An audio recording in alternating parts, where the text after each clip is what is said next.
На телеканале Кустанай в прямом эфире передача о самом главном, о нашем здоровье. В студии Маргарита Иванова. Здравствуйте. Я напоминаю, номер прямого эфира 54 39 04. И спешу представить моего сегодняшнего гостя.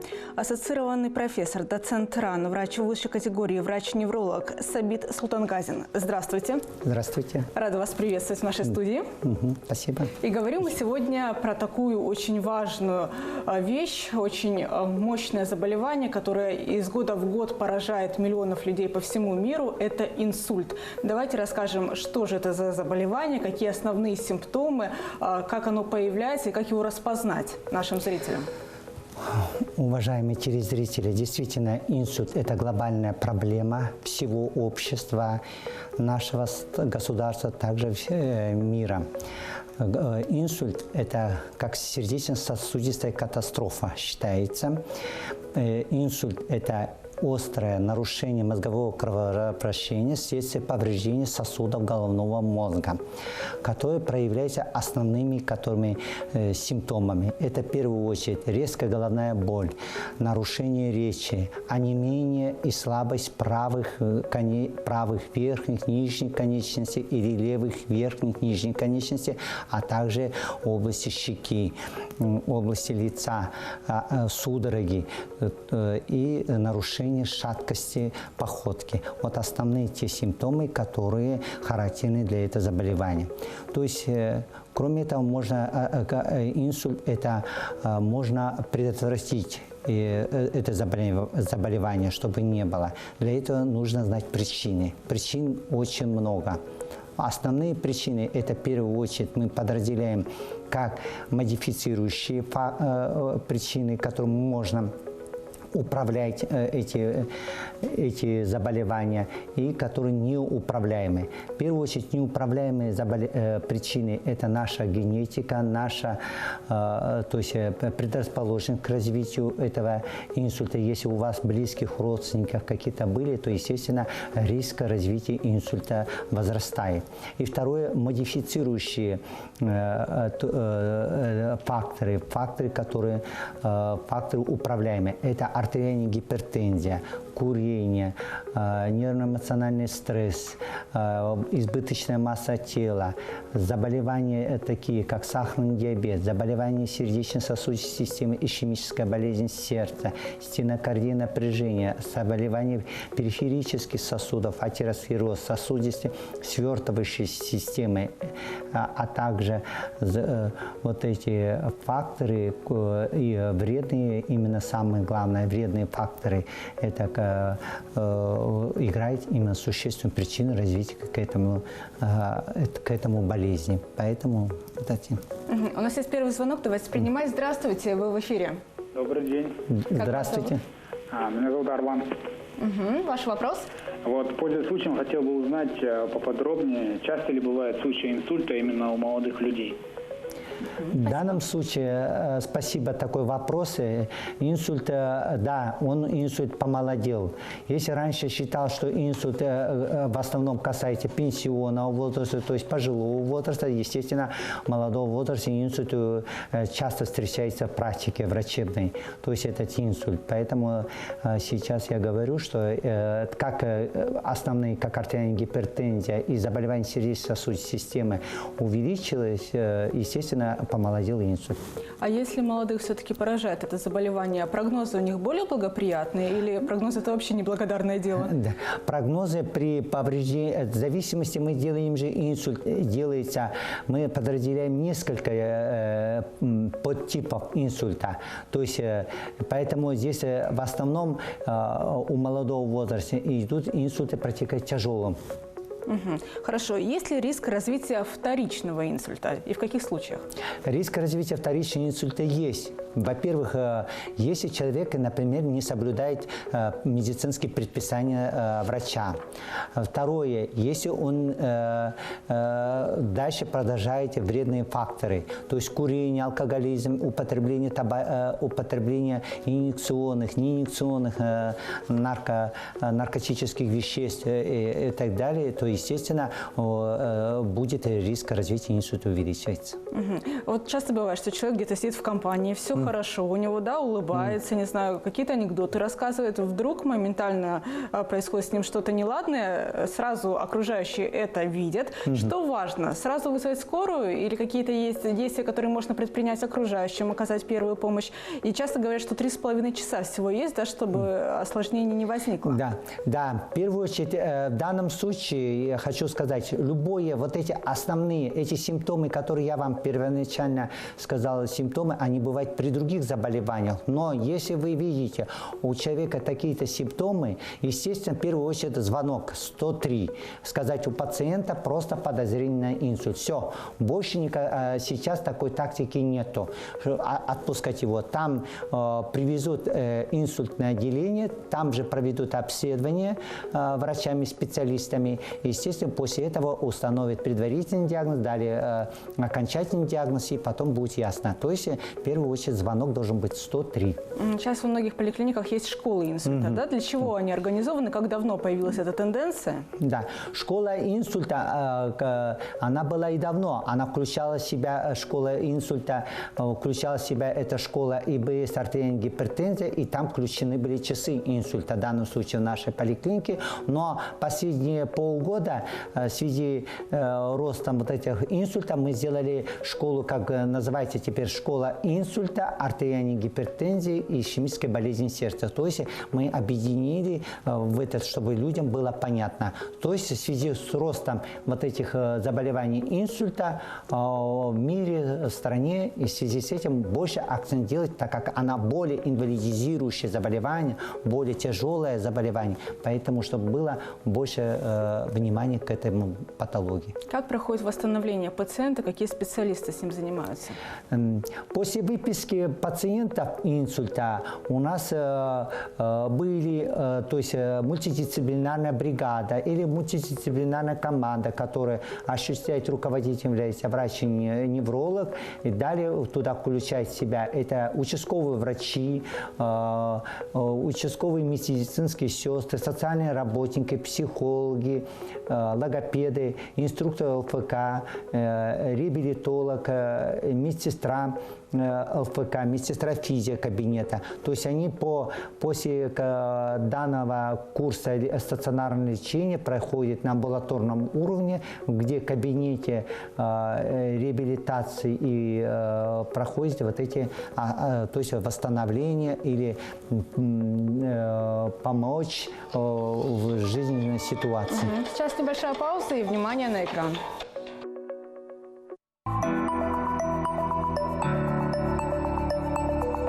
Если у человека заподозрен инсульт, регистратор берет пациента за руку и приводит в доврачебный кабинет. Именно здесь врач проводит диагностику. Здесь проверяю, как работают руки, речь, делаю диагностику измерения артериального давления, кардиограмму, меряю кровь на сахар. Важно осознавать, что при первых признаках этого заболевания следует сразу же обратиться к врачу. Ведь инсульт легче предотвратить, нежели бороться с его последствиями. Это то есть само время.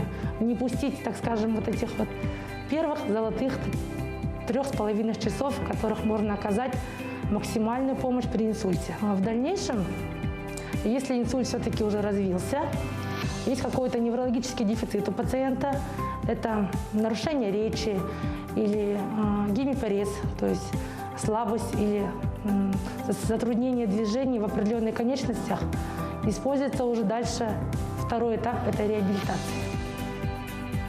где пациентам, перенесших инсульт, оказывается помощь в качестве лечебной физкультуры, механотерапия, то есть это определенные упражнения на определенных тренажерах, предназначенных именно для инсультных пациентов. Это массаж парализованных конечностей, это занятие логопедом, по необходимости занятия психологом.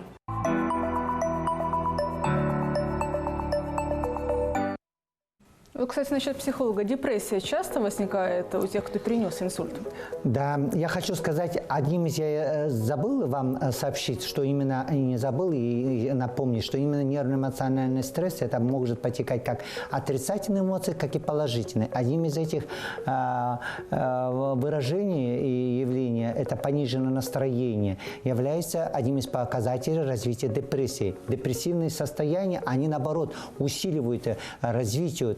Именно поэтому мы уделяем одним из этих факторов развить депрессию. Поэтому занятия психологические методы лечения, они играют огромную роль. У нас есть еще один звонок. Здравствуйте. Здравствуйте, меня зовут Данияр.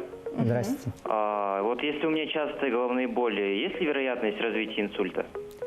Спасибо. Нет, если головные боли если есть, то надо, конечно, если часто головные боли, надо выяснить причину. Поэтому вам надо обратиться к врачу общей практики, проведут, естественно, обследование. А так, конечно, риск развития, если нет других патологий, если нет других причин, то, естественно, риск не будет. То есть риск увеличивается, я вам сказал, основных вот этих факторов. То есть факторов, которые есть, то есть вредные факторы условия, то есть наличие сопутствующих заболеваний, то есть развитие инсульта, то есть усиливается. Если соблюдать все эти факторы, естественно, риск будет снижать. Все зависит от самого пациента. Кстати говоря, о молодежи. Болезнь-то молодеет, и многие не любят ходить по врачам в принципе, и думают, что ну вот будет мне лет 50, тогда я и пойду на скрининг, на обследование. А как предпосылки-то распознать в таком случае? Вот поэтому для этого существуют скрининги, то есть раннее выявление, то есть заболевания, то есть с помощью таких биохимических методов диагностики. То есть мы на основе таких клеточном уровне, на основе молекулярных исследований, на основе, допустим, биохимических исследований. Допустим, у человека сахарный диабет. У человека, допустим, он ничего, все нормально здоровый, и вдруг он ничего не чувствует. А лабораторно мы выявляем с помощью крови повышенной глюкозу в крови. Это будет один из факторов развития инсульта, хотя нету симптомов.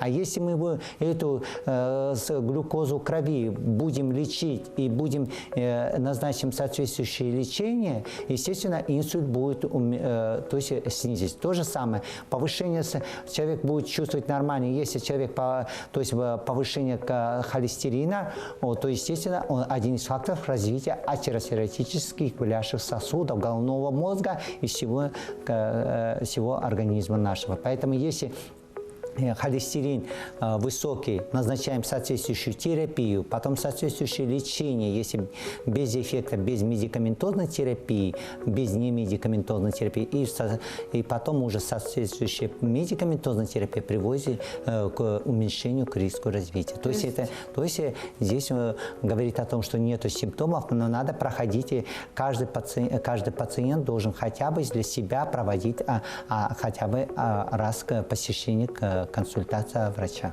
То есть это уже с 18 лет или есть какой-то возраст? Почему? Нет, если можно в любом возрасте, если у человека ничего не беспокоит, и если нет, то может и в детском подростковом возрасте можно провести, если считать это показанием врача, если есть. Потому что когда мы собираем пациента, мы собираем анамнез, то есть кто-нибудь есть наследственные факторы риска, то есть есть кто-нибудь страдал гипертонией, может быть у кого-то папа, мама или бабушка, дедушка, как по материнской линии, как по отцовской линии страдали этим заболеванием. Естественно, мы уже врач на основании всех обследований назначает лечение. А взрослых, конечно, там у нас есть скрининг, то есть государственная программа, скрининговая система на выявление болезни системы кровообращения. То есть они проходят в соответствии по годам.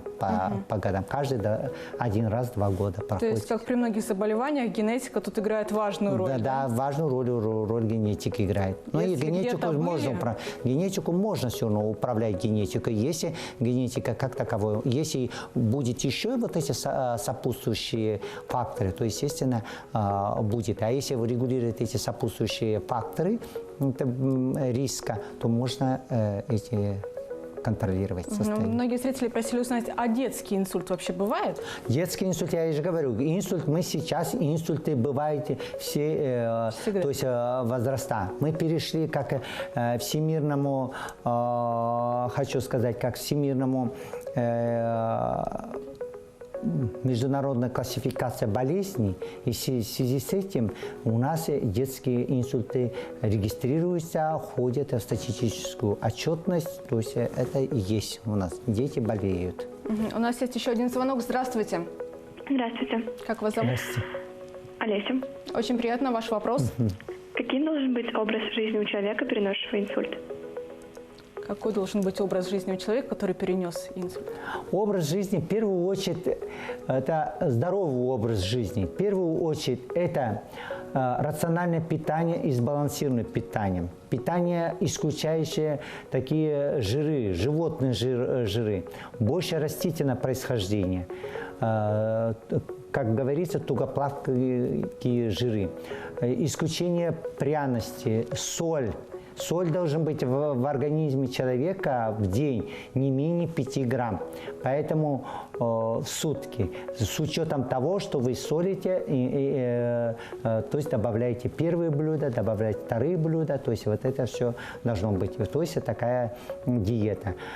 Кроме этого, второй фактор, это который факторы, которые это отказ от курения, отказ от чрезмерного употребления алкоголя, чрезмерного категорический отказ от употребления любых, которые синтетические наркотические средства, кальянные, использование веществ, которые используют при употреблении кальяна. Это тоже стало нашим бичем в нашем обществе. Вот эти третье. Это занятие физической культурой. То есть это занятие физической культуры, это мы тем самым увеличиваем подвижность организма. Для этого занятия физкультурой, спортом – это один из факторов. И четвертый фактор – это исключение нервно-эмоциональных стрессов. То есть хорошая атмосфера, коллективе, хорошая атмосфера обществе, кругу друзей, в семье. Вот это все способствует то есть, снижению риска развития инсульта. Есть еще один звонок. Здравствуйте. Алло, здравствуйте. Ваш вопрос? Здравствуйте. Мой вопрос такой. Вот у меня, девушки, не бывает давления, а голова шумит. Почему это? Вот опасно это или как? Шумит голова. Шумит голова, это может быть, голова не болит, шумит голова, это много причин может быть. Это может быть причиной, как, может быть, не выявлена как артериальная гипертензия, может быть, поэтому один из факторов надо выявить гипертензию. То есть вот это надо вот это делать. Шум в голове может быть, конечно, и погодные, метеорологические условия в данном случае может быть. То есть может быть заболевание опорно-двигательного аппарата, может быть вот эти дела. То есть надо если то есть беспокоит вот это шум в голове, то, естественно, надо подойти к врачу, и, естественно, врач проведет. В первую очередь надо исключить. То есть одним тоже симптомом является гипертоническая болезнь. Артериальная гипертоническая болезнь – это наше советское время, мы говорили, а сейчас это артериальная гипертензия. То есть это то же самое. Даже артериальная гипотония тоже давать мозг головокружение. Гипотония, то есть пониженное давление тоже может дать развитие инсульта. То есть тоже есть риск. То есть в любом случае обследование необходимо, по телефону невозможно ответить досконально на ваш вопрос. А вот какие-то ушибы, травмы, может быть, головы могут повлиять на инсульт или нет? Нет.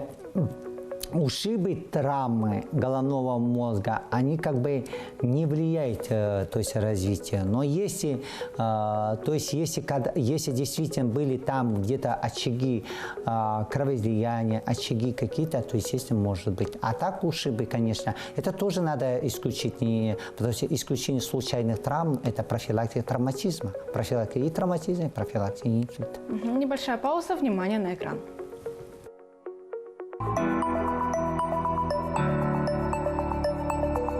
Следствие Условия инсульта у пациента определяются присутствием спазма в руках и ногах. Поведенческие характеристики поддаются большим изменениям. С таким человеком становится трудно общаться, появляется депрессия, и здесь приходят на помощь психологи. Что касаемо нашей темы профилактика инсульта, именно касается психолога нашей поликлиники, направляется от участков, от неврологов и со скрининговых кабинетов. То есть первоначально это у нас идет профилактическое мероприятие, когда отбираем от скрининга. Со скринингов есть такие факторы, как избыточная масса тела отбирается пациенты, хронические заболевания, поведенческий фактор – это курение, алкоголь, наркомания, то есть злоупотребление, повышенное применение. Поэтому тут же идет консультация психолога, отрабатывается поведенческий фактор, прививаем правильное питание в первую очередь, то есть здоровый образ жизни, исключаем отрицательные факторы – это алкоголь, курение и злоупотребление другими вредными веществами, то есть наркотическими и так далее. Специалисты отбирают пациентов и приглашают в специальную школу, в школу инсульта. Здесь проводятся тренинги, беседы и мероприятия, направленные на адаптацию к новым условиям жизни.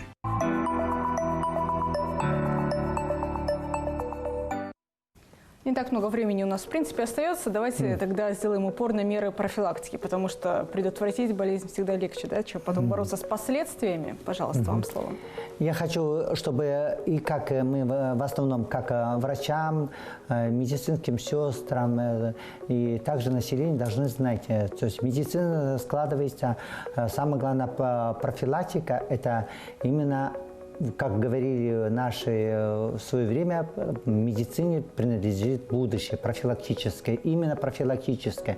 Поэтому профилактика включает в себя первичная, вторичная, третичная профилактика. Самое главное именно первичная профилактика, то есть именно раннее выявление заболеваний, раннее предупреждение этих заболеваний. Поэтому раннее выявление заболеваний это включает в себя как медицинского характера, так и не медицинского характера. Медицинского характера это раннее выявление, это то есть обращение пациента к врачу, проведение всех комплексов диагностических исследований.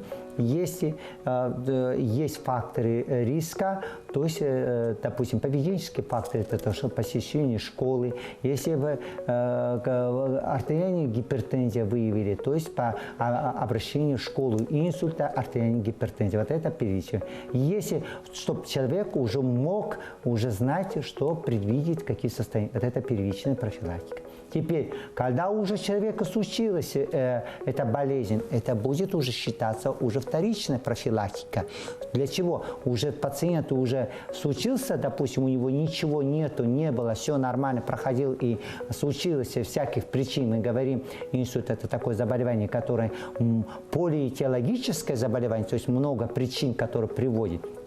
В этом случае мы проводим вторичную профилактику, чтобы не предупредить третий раз, третичную профилактику. То есть в этом случае прием тех препаратов, назначенных врачом-специалистом, должны приниматься регулярно. То есть курсовое лечение недопустимо и самолечение недопустимо. То есть вот в этом вторичное, а также поддерживать вот эти, которые были на первичном профилактике, поддерживать это здоровый образ жизни, исключить пряности, соления, маринованные овощи, фрукты, алкоголь, злоупотребление, табакокурение, прием препаратов синтетического характера, это в кальянном клубе, там, допустим, наркотические препараты, все это надо исключить. И лечебная физкультура, прогулка на свежем воздухе, вот эти методы тоже остаются. И потом уже третичная профилактика, это уже это последствия сопутствующие заболевания. Тоже также продолжаем уже человека, который уже повторно случился. Те же методы, те же усиливаем. То есть, а если где-то есть, то есть именно кроме медикаментозной, я хочу добавить первичной профилактики, если у человека действительно, допустим, есть допустим, идет бляшки на сосудах головного мозга, они, например, выше какого-то процента мы говорим, естественно, мы в этом случае проводим оперативное лечение. То есть это тоже медикаментозного характера. То есть сейчас технология позволяет медицины, проводим, и тем самым способствуем, чтобы не было. Те же самые, допустим, у детей. Если что-то у детей, заболевание сердечной системы, тоже надо лечить, проводить это делать. То есть надо вот этот комплекс мер. Еще один вопрос от наших зрителей. Инфаркт и инсульт чем отличаются? На бытовом уровне. Инфаркт и инсульт – это одно и то же. То есть инфаркт это есть некроз головного мозга. Инсульт тоже такой. То есть инфаркт это считается как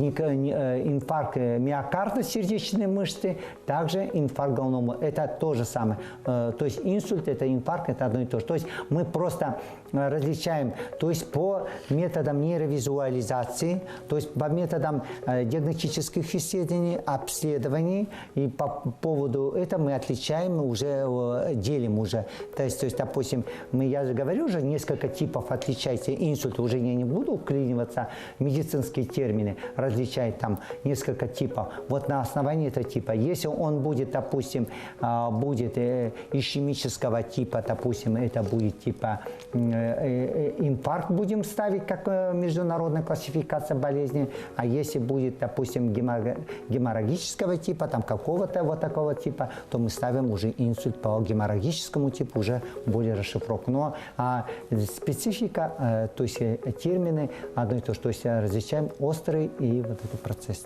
Какой урок наше население, наши зрители должны вынести из сегодняшней передачи? В первую очередь я хочу подчеркнуть вот основные симптомы, которые должны любой человек знать, основные, которые часто встречаются, и основные симптомы, начальные признаки. Симптомы, которые инсульта, инфаркта мозга, которые люди должны знать и сразу же звонить 103. Это в первую очередь это нарушение речи, слабость и ограничение конечностей, любой половины туловища и асимметрия лица. Если вот эти симптомы есть, если есть даже резкая, сильная головная боль, резкий, когда-то у вас не были судорожные вот это проявление, резкая потеря сознания, то вот этих симптомов надо звонить 103. И, естественно, после звонок 103 и доставка инсультное отделение больницы. И там уже проведут обследование. Еще один вопрос от нашего зрителя. Боль в левой руке может быть предвестником или нет заболевания? Боль в левой руке нет является, я говорю. То есть боли левой руки не может быть.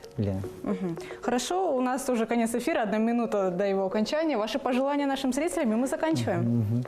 Уважаемые телезрители, хочу напомнить, что пожелать вам в первую очередь здоровья, благополучия, чтобы у нас, конечно, вот это, как говорится, сердечно-сосудистой катастрофы не было, чтобы были эти заболевания были меньше. Поэтому, чтобы были эти меньше заболевания, зависит, говорится, 10% зависит от медицины, 10% зависит от генетических, то есть обследований, и 70% зависит от самого пациента. Если вы будете соблюдать медицинские предписания врача, будете соблюдать все, которые рекомендованы вот этим здоровый образ жизни, риск развития будет уменьшаться. И, естественно, вот это я хотел пожелать. То есть надо соблюдать все вот эти медицинские предписания, соблюдать свой образ жизни и регулярно проходить обследование. Вам большое спасибо, что сегодня были вместе с нами, ответили на такие важные вопросы. Удачи в работе, крепкого здоровья, до новых встреч в нашей студии. Спасибо. На сегодня Всего это все. Это была передача «Иммунитет» на телеканале Кустанай. До встречи в эфире. Пока.